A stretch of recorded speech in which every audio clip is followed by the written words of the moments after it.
All right, what's happening, everyone? Welcome back for another episode of Waynecast. I'm Rob Johnson. Joining me in the studio today is our wonderful co-host, Chris Williams. Hey, how's it going? Doing good. How's the day? Good. Just getting ready to knock out these websites by the end of the year. Getting close. I think we can do it. How was your gaming expedition? Good. It was very good. You were missed on last week's episode. Yeah. Yep. I was... can't say my thoughts right here. That's okay. But no, it was good. Nice and relaxing, not thinking about much, just hanging out and chilling. That's cool. That's cool. So today, man, I want to talk about something I alluded to on last week's episode that I did with Rachel. I detailed really quickly this 25 company audit that I did in Michigan. Okay. And I went over the stats pretty fast on there, but I thought we should really take the time to go through this and talk about just the logistics of it. And I'm really interested in your opinion as marketing and advertising, and especially the creative side of what we do in terms of actually pushing posts and ads. It's something that you don't do. Right. You're not really on the marketing side. You're more on the development side. Right. So I thought it'd be really interesting to get your opinion on this study that I did. So I guess at the top of this, let me talk about why I did it. So I feel that small businesses are routinely taken advantage of by marketing companies. Sure. Yeah. Because they look at things from a perspective of, hey, I need marketing. There's this company. They say they do these things, and then they sign up. And they sign up kind of blind, or they get overpromised and underdelivered. Right. So it's like, well, let me take 25 of the top marketing companies in Michigan. And this is not over-the-top media companies. This is not media buyers that are buying spots on television and Netflix and Hulu. This is more so an actual local marketing company. It's not a national chain. It's not Haibu. It's people that live and work here. So I did basically I looked at 4 different things that qualify them to be on this list. One was the rankings via Google Maps based on location services. So I looked at largely Brighton and Detroit. Sure. And then only local companies was the second criteria point. Been in business since at least 2020, and they have more than one employee. Okay. And that one employee, that's the owner, or is that more of like... So it'd be like the owner plus somebody. It's more than a one-man band. Sure. Okay.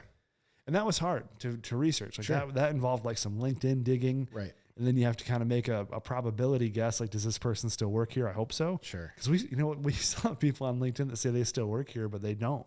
Ooh. Yeah. Nice. Which I always thought was interesting. But yeah, they never updated that profile. How hard was that to find just like a single, or to find that plus one person, when there's got to be a lot of companies out there that is just like a single person that does it on the side, right? Yeah, for sure. Right.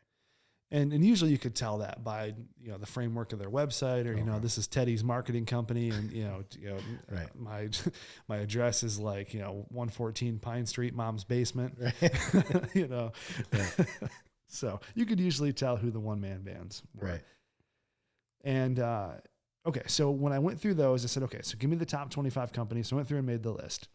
And then I said, okay, what's the criteria going to be? So I'll go through these one by one, and I'll stop after each one, and we can talk about why I chose it. And then at the end, I want to know, do you think I missed anything? Sure. Okay, so the first one is a bio page. So I believe that the best way for a business to market themselves is for transparency. Mm-hmm. I think that's the core. It should be at the core of everything that a business does. So especially a marketing company. Oh yeah. So do you think? So the criteria is: do you as a business have a bio page that details? Doesn't have to have pictures, but does it talk about you and why you started the company? Does it just talk about you and what you like to do? Is it somewhat personal? Right. So that was the first one. Good there? Yep. Okay. Second was pricing. Do you list? And you don't have to have exact pricing. It can be ballpark pricing. It can be, here's what it starts at. Yep. Here's our company minimum. Do you have pricing on your website? This one I'm really curious about. I really want to know what you find out. Yeah, me too. That was the one I was like, all right, who's actually putting it out there? And then social update in the last 14 days. So as a marketing company, have you made a social media post in the last 2 weeks? Okay. And what I did was I used all of the social media platforms that were on their website to tell me what platforms that they were using. And a surprising number of these 25 companies still have Google Plus listed. I see that when I develop all the time. Like, do you have a current website? Yes, I do. And then I go take a look at it and they're like, follow us on Google Plus. Like, oh man, you're gonna have a hard time. You need to talk to the marketing department. All right. So 10 plus Google reviews. Do you have more than 10? And it's arbitrary, right? I could have said 5, 7, but I thought 10's like it's double digits. Yep. You're making an effort towards gathering reviews. Criteria point 5 is responding to Google reviews. Have you responded to, I said at least 80% of your Google reviews? Because like you might have an influx in the last month, haven't had time to respond to them. Yeah. Yeah, that's fine. So at least 80% response rate. Did you look to see if these are positive, negative that they're replying to? Or is it just if they have a reply or not? Just if they have a reply or not. I didn't differentiate on positive or negative. Right. And okay, so that was number 5. 6 is portfolio page. Do you have something that displays the work that you do? It doesn't need to be elaborate. It doesn't need to be 18 sub pages. Right. Especially for a marketing company. Yes. When developing stuff. Yeah. Like when you have, the small business that does, roofing or, landscaping, something like that, a portfolio page is nice. They're going to cut your lawn. They're going to, you kind of use your reviews to blend that in to see how they're going to do things. Yep. But for a marketing company with no portfolio page, you're like, is this guy really in Pine Street in Mom's Basement? Like, I have no idea how reputable he is. Yeah, exactly. We got to start that company. Pine Street Mom's Basement Inc. Pine Street Media. I love it. On Grand River Avenue. All right. And then detailed services. Do you detail what you do? Which is kind of like, that's such a low bar. Right. Yep. That's another thing I see. Oh, you're a landscaper. What else do you do? Yeah. That's it. No, we scape the land. Right. All right. And then last, do you post to your Google business profile, formerly Google My Business? Right. Those are the 8. Did I miss anything? I don't think so. I think these are all really good. This, if I were looking for a marketing company, these would be, you probably found more things that I would keep in mind. Yeah. Well, I also looked at should I look at advertising? Sure. SEO. How do you judge that though? Because how many times have we redeveloped our website and we wanted to start all over and we were willing to take the hit to do that. Right. Or when we went from Wayne Consulting to Wayne Media, that's such a subjective thing. I wanted something that was tangible that a client should be looking at. Yeah, that's what I was going to say. Yeah, the average business owner is not going to deep dive into the marketing website to see how good their SEO is. Right. So that was what I was thinking about was, as a consumer, what should people be looking at? Right. So those were the 8. So ready to get into some percentages? Yeah. This is nuts. I will tell you this. None of the companies or none of the categories scored over 75%. Not one. Dang. All right. So let's talk about bios. So do you have a bio page? Of the 25 companies I surveyed, 52% had bios. Wow. So when you go to the about section or our story or our history, only 52% detailed a person's profile. Wow. When you were finding these lists of people or companies, did you find any that were like crazy? They have 25 plus employees, but no bio page? No. Okay. No, it was generally I saw some that were, we've been doing this for 15 years that didn't have any bio page. And I'm like, well, how actively have you been in those 15 years? Right. And that was the big umbrella bullet point of all of this is trying to understand a company's why. Why are you in business? Right. And why can't I see that? Why can't you tell me that? Right. If I was someone that was looking for a marketing company, I would research all of those things because it's almost like you're hiring an employee. Right.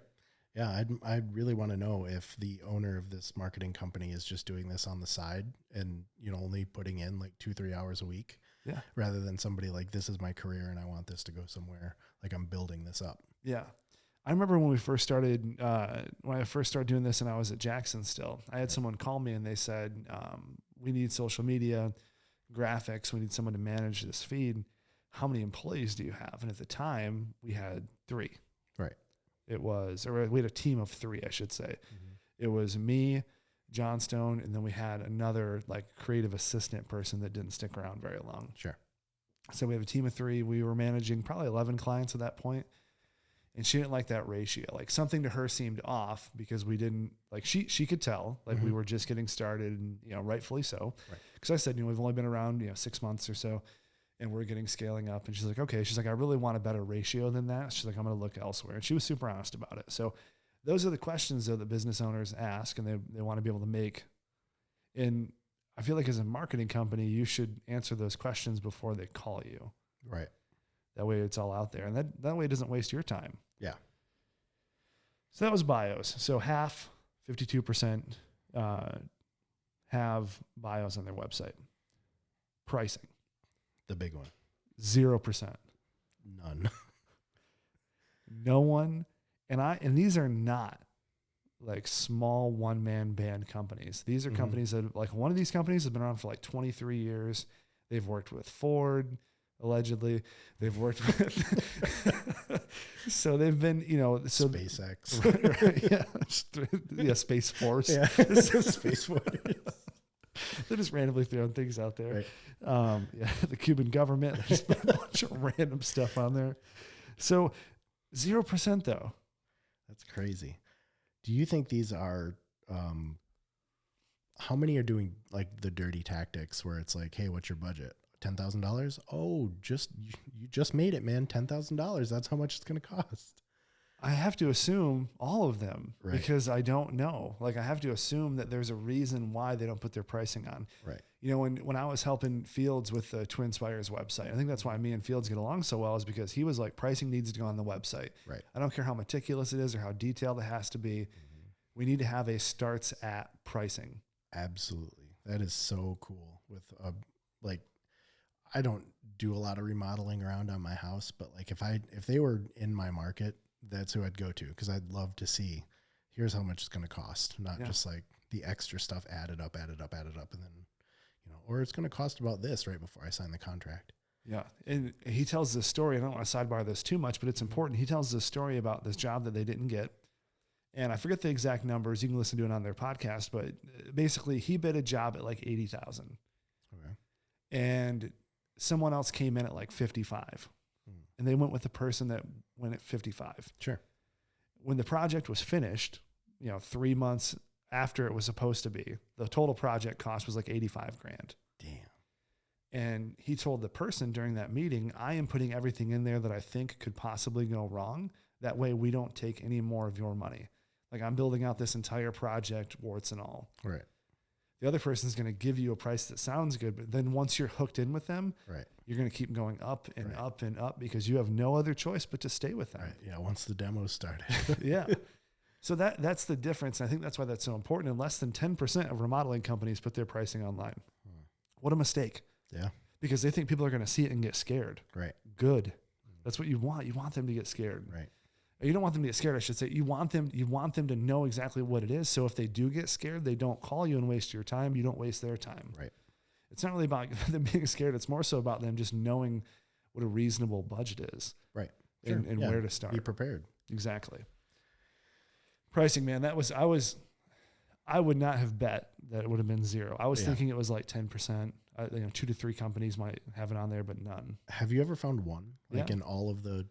In Louisville, yeah. Oh, really? Okay. Yeah, and that's the difference too. So obviously we operate in Louisville as well, but I wanted this survey to be Michigan, right? Because that's where Wayne Media HQ is, we'll call it. Mm-hmm. But in Louisville, there's 2 marketing companies down there specifically that I really like. Like they do a great job. We had Johnston was telling me he met with like a business consultant recently, and he's like, it's Wayne Media and this other company. He's like, those are the only 2 companies I'd work with in Louisville, nice. because of the transparency. Sure. And that other company is one of my favorites. Like they do it really well. They're super articulate about their mission, and I really enjoy seeing their work. They do great work. That's cool. So it's nice to see those companies. I haven't seen a company like that in Michigan. Right. I'm not trying to throw shade at people. I'm just Sure, saying I just haven't seen something that I'm like, wow, you Right. know, I can say from a video, like a video house, we have Mixer Media here in Brighton. They do a great job. Like everyone raves about their work and they do nice stuff. They're not a marketing company per se, because they don't do, as far as I know, they don't do socials and whatnot. But yeah, they weren't in this 25 list because to me, they're not a marketing house. Right. So, all right. So let's look at social updates. 60%. So 60% of marketing companies update their social media feeds. Nice. So 4 out of every 10 don't touch social media. And I thought about this too, and I was trying to be as generous as possible, because there's been times where we haven't updated our feeds, or we've been super busy and focused on clients rather than ourselves. It's kind of like the mechanic with the terrible car. Right. You know, but that being said, you have to reach a point where, like, are you actively trying to do something? You know, are you trying to put something out, even if it's not quality, or just trying to put something out there? This could have been like a post saying, "Hey mom, I'm home." It's an accident. I would have counted it. Yes. So 14 days. I thought when I was first doing this, I was like, what if I did 30 days? But that didn't change anything. Oh, like wow. Anyone that didn't qualify for 14 wouldn't have qualified for 30. Wow. Yeah, that's what I was going to ask. At least like a happy Thanksgiving. Yeah. And that's a good point too. I was super generous when I did this, because I did this after Thanksgiving. Yeah. So that's a great point, is because you could at least hit a holiday. Right. So it would have been like 4th of July and then Thanksgiving. Right. It'd be like a 3-month gap. Yeah. Okay. So next is Google reviews, 10 plus. Google reviews, 40%. Okay. Which I think is good. Some of the companies had like 7, 8, you know, they had some reviews, some traction, but they weren't focusing on them as much. What was weird though, is like the majority of the companies that have been in business over 10 years had less than 10 reviews. Whoa. Okay. So that's just them not driving people to the reviews or trying, or I guess. But my question is, what advice do you give your clients? Yeah, right. You gotta be. How do you buy things? Like, the number one thing I look for is, like, you know, if I'm going to buy something that I'm not educated in, I'm going to go for the reviews first and see how other people, you know, responded to it. So it's. And now, like, Google, like on our profile, because we have 14, we have 28 total between both locations, but it's split. Right. So we have, and 14. And what's cool is when you get really detailed reviews, when someone's searching something, it'll call out a quote from that review in the preview for the business. Nice. So like, I think one of ours was like, a multitude of services and great people. Like that was underneath the name of our business. And I was like, the more reviews you have, the more Google will do that. Sure. And that's just a neat little feature. Yeah. Like, who are you going to click on, the person with or without the quote? Right. Oh yeah. Most of the time, if I'm, like I said, if I'm going to find something that I'm not educated in, more often than not, I'll go with the more expensive purchase because they have better reviews. Yes. So it's, you know, it's a pretty big thing to me. Yeah. Being like, we're the cheapest is not the best marketing tagline. Okay. Carrying on here. Okay. So we had the 40% had 10 or more Google reviews, and only 28% responded to their Google reviews. Wow. And this other point I wanted to highlight is that all of the companies that I researched had at least one Google review. So they had an opportunity to respond to something. 5 stars from mom. Yeah. My son, I'm so proud of my son. 28%. Yeah. That's so weird to me. Yep. It takes 2 seconds. You can do it on your phone. Right. Well, yeah, you're asking your clients to go out and give the review. You could at least go out and thank them for giving the review. Yeah. And then, did you happen to see if they're replying to the negative ones? Because I know you've talked about that on here. Not a lot. Like, I saw one company had a really blistering negative review, and whether it was true or not, they took the tact of like, I don't see you as a client on my record, even though the person said, here's the website you did, and they linked it up. And I was like, oh boy. So, but yeah, most people did not respond to the negative reviews, but there was one in particular that they responded to, and they did a really nice job. I thought it was really good, but they were one of the companies that didn't have more than 10 Google reviews. They had like 7, and they had 1 negative review. That was how they responded to it. So they did a really good job. All right. Number 6, 48%, have a portfolio or work page. So 48% display their work. So about half. Okay. see. Yeah, that's crazy when you got, for a marketing company to not show your work, or at least show, how well you did with a previous client. Yeah. And that's why I used the criteria of been in business since at least 2020. That way it's new companies that don't have a portfolio. Well, what are you supposed to do? Right. Like we were in that boat in 2019. We didn't have any work to show. Sure. But by 2020, we had 2 case studies written. We had, we had work up on the website, and it wasn't great to look at, but it was something to give people an idea of. Right. Now I think our portfolio is pretty cool. Yeah.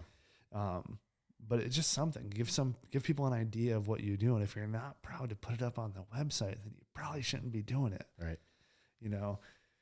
I just don't understand. I don't understand marketing companies that are like, yes, we recommend you do all these things. However, we're going to do less than half of them. Mm-hmm. Yeah. That's, what did you say? The mechanic with a messed up car? Yeah. Yeah. That's my thoughts exactly. Yep. Okay, so that's the portfolio. This is the biggest category that people scored the most in, which is basically like, can you write a line or two about something that you do? Detailed services, and still 72%. So not even 100%. Yep. Wow. And I should mention as well, like I made sure that like these are updated websites. It wasn't companies that were out of business. Like I looked at Laura, they were active. I did my homework. This took me about 4 hours to put all this together. Okay.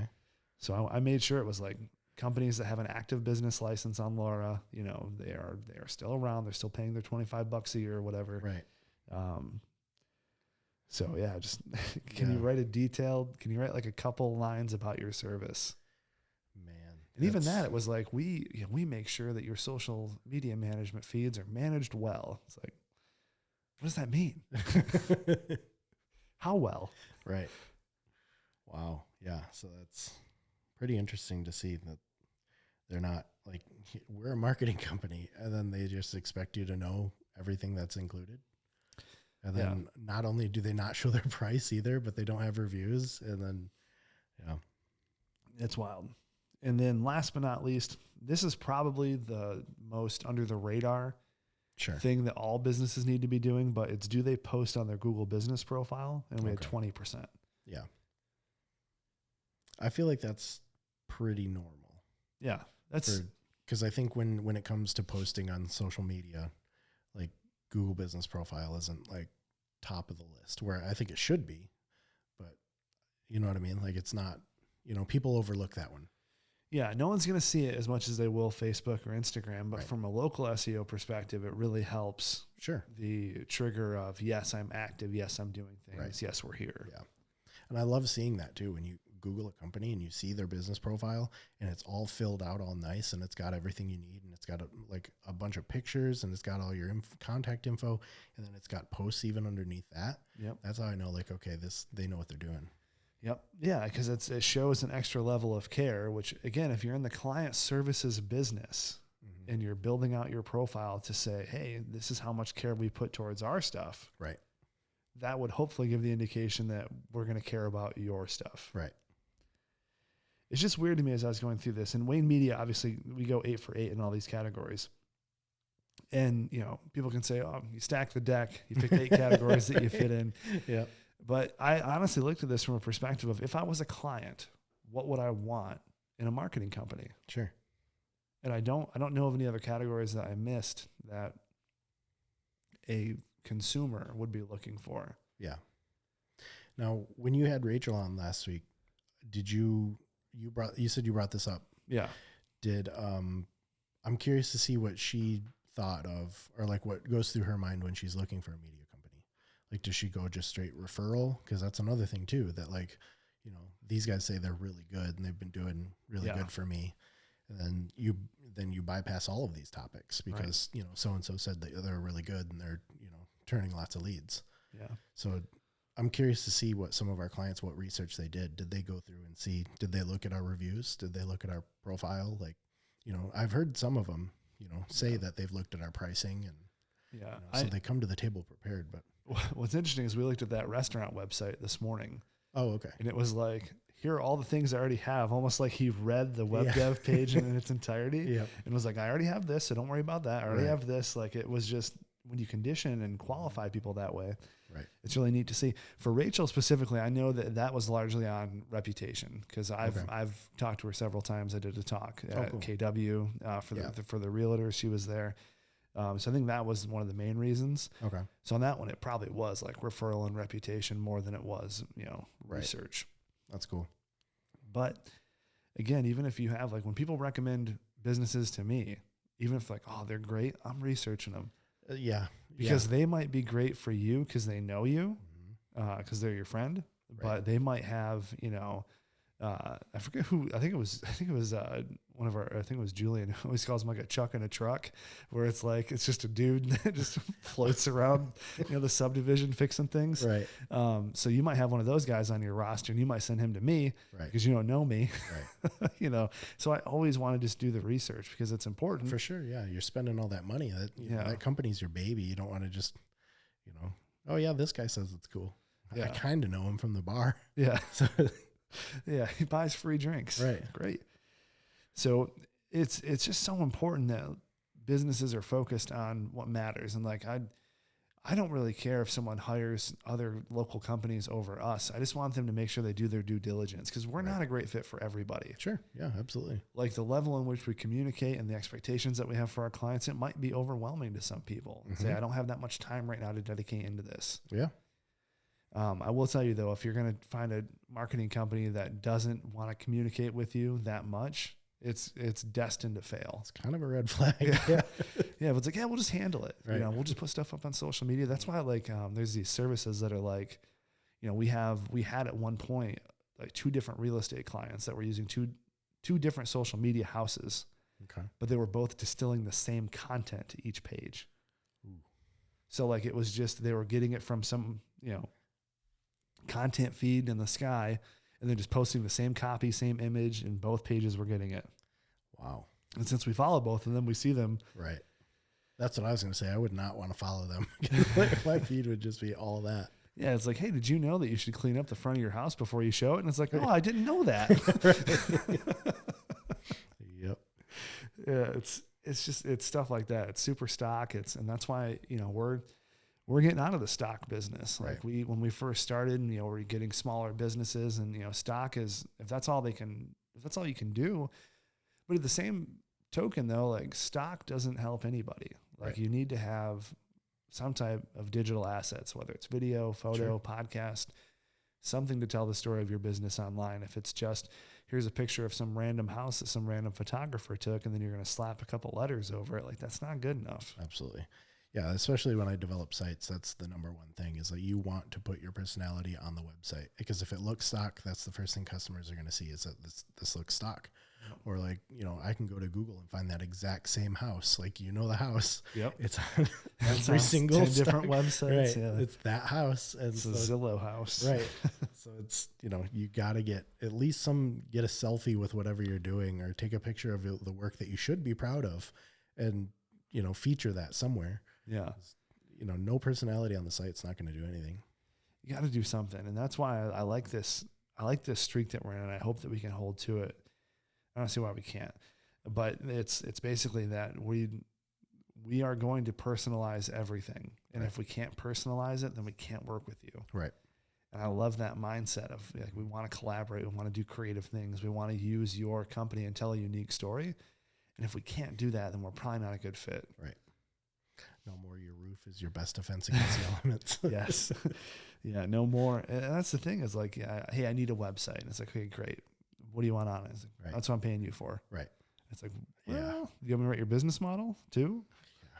Do you have a logo? No. Do you have? Yeah. Well, it's like, why did you start your company? Right. And if it's like, well, it just seemed like it was profitable, I don't want to work with you. Right. Because it's not about just the money. It has to be something more than that, or it's going to fizzle out when the first time you hit a bump in the road. Sure. Like if I was doing this for money, I'd have been out of the game a long time ago. Right. Because every time I would have hit a hardship where it's like, wow, sales are down, or we had to spend more money to build this out than we thought. Like if it wasn't for passion and actually loving what I do, I would not be doing this. I would have went and did something else by now. Because this is what I enjoy doing. Right. So anyone that's making decisions solely off of money, and that's why they're in the business, it's not going to work out. There's no longevity in it. Yep. Yeah. Just loving what you do. Like, I know it's just like going from, day job to day job where you're just going through it for a paycheck and then stumbling into a job that you love doing, or like, a company that you love running. It's not work. Yeah. Like finding that out for myself was like one of the happiest moments of my life, is just when like, I got to work tomorrow. And then I'm not like, I remember on Sundays, hating Sundays because I had to go into work on Monday. Yep. And now I'm just like, all right, sweet, let's get it. Like, what's this week? And, I hope all business owners are like that, but you can tell, especially when I develop, that they're not. They're just, whatever, they're doing it because for the money. Or they just inherited it. Right. It's like second generation, third generation. Yeah, that's a good point. Yeah, that's just kind of what they know. And it's unfortunate because it's something that's not going to be sustainable, because that fire is going to die, and then it's going to be, the next more alluring thing on the other side of the fence. Yep. And then it's just, you're basically just chasing shiny objects, like a ferret. Yep. So that is the audit. What do you think? Top level thoughts? It's awesome. That's really cool. I think, you did all your homework for sure. It's crazy to me that all these different things you would think a marketing company would be doing, especially if they're trying to preach it to their clients that this is what you should be doing and you're not doing it yourself. Yeah. And then just the staggering numbers of how many people aren't doing it is wild. Yeah. And on the pricing thing, like I would even accept a client minimum if they're like, hey, we don't have any clients under $2,000 a month. Like I know one agency in particular in Louisville that's like, our base is $5,000. Right. Which is fine. Yeah. Like if your base is $5,000, awesome. Like that's good and good for you. Like if that's working, excellent. And that's honest. Right. But back to your point where it's like, hey, what's your budget? Like I give you an example. We had someone call and he was like, regardless of what I told him, he was signing with us. Okay. Because he's like, I heard about you guys. They're the only company I want to work with. And if you're a greedy salesperson, like you're basically rubbing your hands together and, you're stroking your evil cat. And, we got them, boys. And he was like, I've gotten quotes before for 15 to 20 grand, and that's really not that big of a deal. And he's like, here's what I need. And I was like, okay. And I said, you're looking at like $9,000, for these, for these couple websites. Sure. And he's like, that's it? And I was like, yeah. So that's all you need. And I said, anyone that tells you more than that, they're just trying to get money from you. Sure. And he's like, wow. He's like, all right. He's like, I'm in. He's like, send it over. Let's do it. But like, I could have gotten another $11,000, but like, what good would that have done? Like, I can't sleep. I can't sleep knowing that, you're trying to, jip people out of more money just because they have the budget. Right. And what's cool is that $11,000 opens up more opportunities for him, whether it's, whether he wants to do print or whether he wants to redesign some stuff in his office, or it's going to help make that business better, which is going to result in them wanting to work with us more. Right. Yeah, that's what I was going to say. Yeah, the honesty alone to increase that longevity of the client is huge.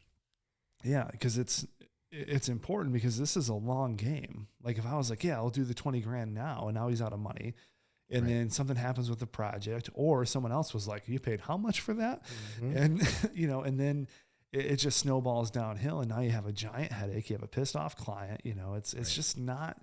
It's never worth being dishonest, because the truth is always going to come out. Like I forget what movie it was, but there was a movie where someone's like, I've never met anybody that's ever got away with anything.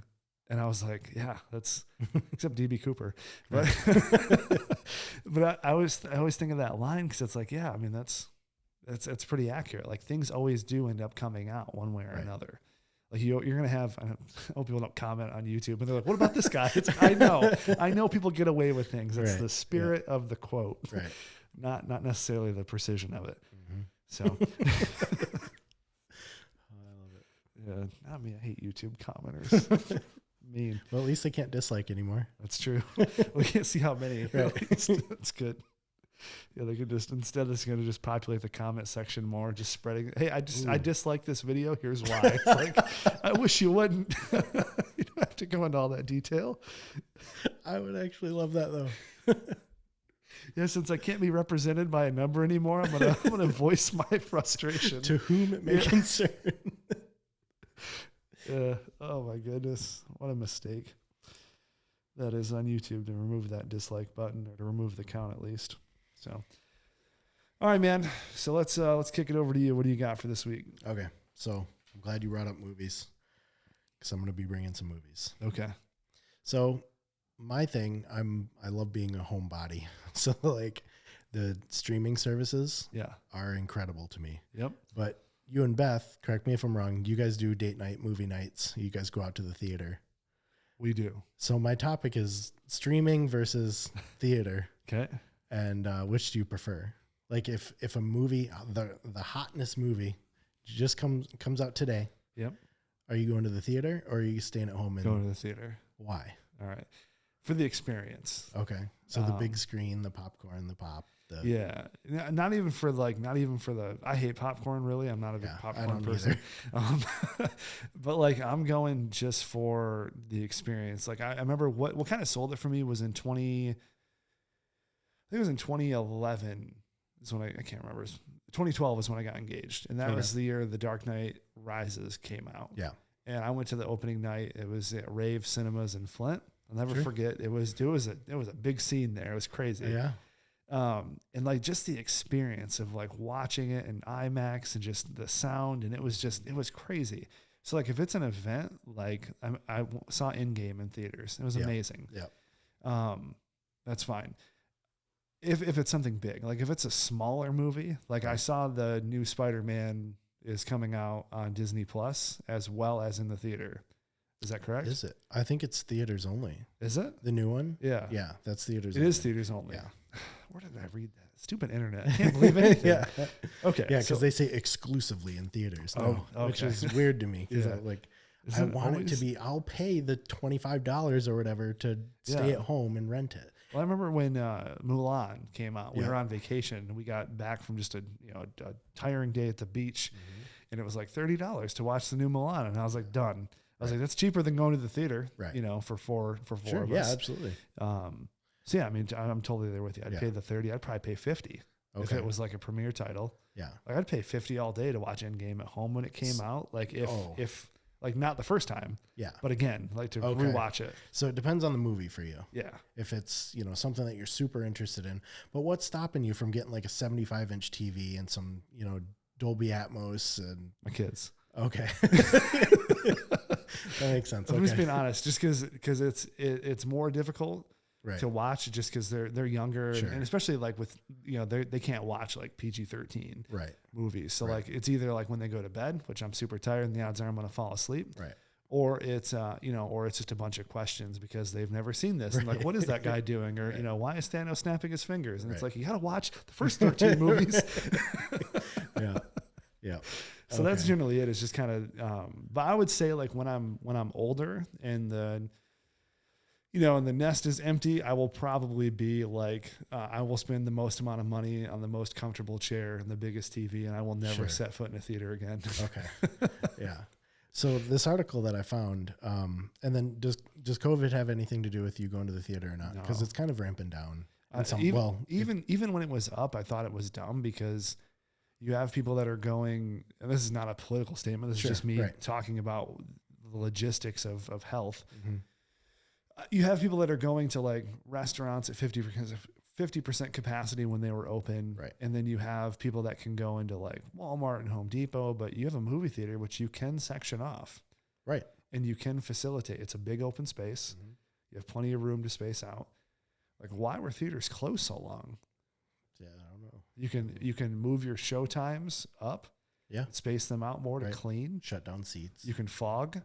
You can just use a fogging machine to disinfect really quickly. Mm-hmm. Like, I never understood why theaters were closed. So no, COVID was never a factor of like, I'm just going to stay home, because I just assumed we can space out. If I need to, I'll buy 4 seats for 2 of us, so there's one on each side. Like, I don't care. Yeah. Like, it's interesting you say that. So this article that I found said 70% of people are more likely to stay at home and watch the new hotness movie because of COVID. So like people are, is hotness like the new thing? Is that like the hottest movie? I don't know. That's just that's the term. That's the word that came up. I'm getting so damn old. That's just what came out. So 70% want to stay home, and that's really interesting because I was always like, because I want to stay home. I want to rent this movie on, I'd rather get it on Disney Plus or Netflix or HBO or whatever, just so I could watch it at home rather than go to the theater, just because I don't want to sit next to a dude that's screaming at the TV or, you know, screaming at the screen or talking or texting or whatever. But it's, yeah, I'm an old man. You don't yell at him? What was that, Johnny?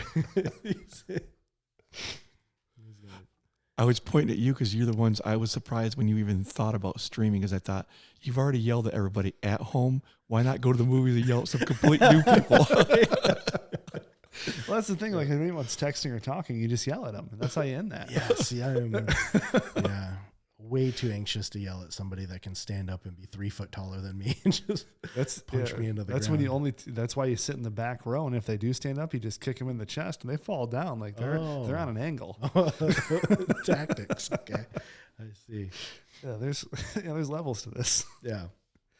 Well, yeah, I just thought it was kind of interesting that a lot more people are, you know, they would rather stay at home, but then like I couldn't find any site that showed how much revenue a movie loses when they stream it only. Yeah. So I'm sure it's quite a bit because they're pushing everybody back into theaters. Mm-hmm.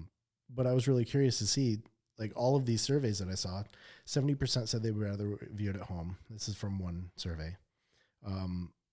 Even though the CDC says it's safe, 54% are still avoiding crowds in theaters. Okay. And so the CDC can come out and say, yeah, go ahead and go. You're good. And they're still going to be like, nah. And then that's the same for Broadway and live shows. So like, I didn't really find anything to prove like how much they're losing, but it seems like they don't care because of the revenue is so much more. Interesting. So I don't know. I thought it was cool. I want to see, you know, I want to see these new movies in theaters, or give me the choice. Like if it's in, like they had it for like a month where you could in theaters or streaming. Yeah. Or like the HBO Max where they said like the first month is going to be, or it'll be there for the first month. And then afterwards they're going to pull it and you can only see it in theaters. Yeah. The theaters still show it. They did it with Mortal Kombat. They did when they released it for a month. I don't know if they put it in theaters or not, but they like took it off it was on a month, off a month or some period of time. And then it was back on for free. Yeah. They did for the new Suicide Squad as well. It was in theaters and streaming, but it was only streaming for a limited time. Yeah. And you could go back to theaters and watch it. And then, you know. I shouldn't say for free because I mean it was free because everything on HBO Max is free if you have the subscription. It's not like Disney where they upcharge you. Right. For it. Yeah, that's what I was going to say about Mulan when you said like the $30. Not only did you rent it for that day, but it unlocked the movie essentially, so you could watch it whenever you want. Yeah. Like they're not going to relock it after you pay that $30, which that would be great. I would love that. But. What's interesting too, when you get into the financials of movies, I was looking at Red Notice, which is the most popular movie on Netflix of all time. Okay. I believe that's right. Top 3 for sure. Okay. That's the Ryan Reynolds, The Rock. It's it just came. Did that just come out? Yeah, that just came out. Okay. So they said it was like, I don't know. I forget the number, but it was nuts. But it was like a $200 million movie to make. Okay. And Netflix doesn't release like, well, how much money does this make Netflix when it's on there? Mm-hmm. But you have to believe if they're spending 200, and they already have a built-in marketing channel, right? It's a profitable thing. So if companies like Amazon, Netflix, and Hulu are all producing original content now, and Apple, of course, right, are theaters going to go by the wayside? Sure, that's interesting. Yeah. I wish drive-in movies would come back. That's what I think. I think that's going to be a next venture we should do. There you go. Yeah, if we could find a way to modernize it. Yeah. They have one left in Flint, I believe, unless they shut it down. Is that the US 23? Yes. Yep. Yeah, I think that's still open. Okay. Yep. Yeah. The only bad thing, the only thing I didn't like about the drive-in is that time of year where they start the movie and the sun's still going down. Yeah. And you have the unlucky side where you can't see anything through the first movie. Yep. And then the second movie is great, but that's usually always the worst of the two. Yep. So. Yep, that's true. That is true. So yeah, I don't know. If the circumstances were right, I'm fine with being home, but I like the experience. I will say though, I don't know if it's me getting old or just me having less patience, but the last I'll say 2 out of 4 movies I went to, it was so loud. Dude. Yes. I couldn't focus. Yep. I had that same thing where I was very close from getting up and walking to someone and being like, "Hey man, can you turn this down? Like what is this?" Like I thought about that because like I was like, who do I tell it? How do I not sound like an old man? Right. Like it's too loud. Yep. Yeah. I was a little I felt a little better afterwards when I saw a family with like younger kids coming out, like playing with their ears, going like, "Why was that so loud, mommy?" I was like, "Thank you." It wasn't just me. Yeah. I forget what movie we saw, but it was just like, it was almost like the speakers were at peak. Mm-hmm. You could hear like the vibration because it was just so, like it was starting to, crackle. Yep. I was like, man, someone just must have like fell asleep on the knob and like pushed it up or. Right. Yeah, we saw Resident Evil, the new Resident Evil, like that. And, it's an action movie. There's helicopters crashing and cars crashing into each other and stuff. And the sounds of that, it's just like shaking you. Yeah. And I'm like, I wanted to plug my ears for some of it, but I was like, man, I really don't want to look like a fool. What was the last movie you saw in theaters? Is that it? Yeah. Okay. That was the first time I've been to the theater in at least 2 years. Really? So, yeah. Endgame might have been close to the last movie I saw in theaters before. Okay. Like, and it's not like because of COVID or whatever, but I mean, it's just, I would much rather stay home. Well, COVID pushed a lot of things to home release. So yeah, absolutely. I love it. Yeah. That's, if I can't see it like day one, like today, I think they just announced Eternals is coming to Disney Plus January 12th. Okay. So like, I'm keeping up with the MCU just as they come out in Disney Plus, which is great. So like, I can wait an extra month and not see it. I can wait a long time for the Eternals. That'll be fine. Yeah. It might be great. I don't know. I said the same thing about the Shang-Chi and the 10 Rings. That was amazing. Yeah. I saw it because you saw it. Yeah. That was one of the last movies I saw. We saw that. And then I went with Sass and Joel to see the new James Bond. Okay. And I promptly fell asleep in the middle of it. It was so bad. We're not old. It was 3 hours long. Ooh. And it's like, and it was almost like a melodrama in the middle where it's like, he found out that he had a kid, and it's like, all right. Spoilers. Yeah, I'm sorry. Should I say that? I'm not spoiling anything. Oh, okay. You'll sleep through that part as well. So, all right. So, new segment. All right. So I am going to review a book. Rob's book report. Yes, Rob's book report. So this book is called Roofing Tall Tales. It is by Clellan Russell. He's actually a client of ours. So we produce Clellan's podcast called Why the Trades. Okay. He does a podcast that really discusses and interviews different tradesmen, tradeswomen on a variety of fields. Everything from dumpster rental to auto detailing to gutter cleanouts, and just talks about the value of the trades. And he's trying to build, I will say, ethical and reasonable conversations around the value of the trades. Nice. And presenting them in the light that they should be, kind of like how Mike Rowe has always presented the trades, where it's a very needed thing and it's a very undervalued thing. That's cool. So this book in particular is it's a narration it follows one couple in particular. And in the book, it's basically like they had a storm and all these storm chasers roll into town. And as he's telling the story, you really get to learn how storm chasers work, how roofing works, how insurance claims work, how adjusters work, the difference between a public adjuster and an insurance adjuster. And it's done in such a way where a lot of it was like, okay, I've been through this a lot. We work with mitigation companies, so it's knowledge I'm really familiar with. But the way it was presented was so unique because it was presented almost like a novel. He's telling a story around this couple, and there's dialogue in there, and there's frustration, and there's some drama, and it's really good, and it's funny too. Like there's some funny parts in there, and it's just like conversationally, it's written really well. Nice. Which I was just frankly just surprised by because I didn't know what to expect. But I was just surprised at like the detail of like the story, not just the facts. The facts were all there, but there were almost a background to the story, which was really good. So this is available on Amazon. Oh, nice. Super good. I gave it 5 stars Nice. on Amazon. I wrote a really long review too. Probably like half the length of the book. So I wrote the review. It was really good though, and I really appreciated it because I feel like this book needs to be in like a closing guide when you get your house. Oh, like nice. here's your mortgage paperwork, and here's Yeah. this book. Read it. Yeah. Because it talks about what do you do if you have damage? You know, should you let people on your roof? What type of company should you be looking for? How do you call in a claim? And all of this is woven into the narration. And it was really good. Awesome. Yeah, that's cool. Actually, I said like you're always fixing your house. You're always doing projects to your house. And then for me, being in web design, I don't really know much about keeping a house together. Me neither. That's really cool. I'm not good at it at all. Yeah. I wouldn't know you can let people up on your roof.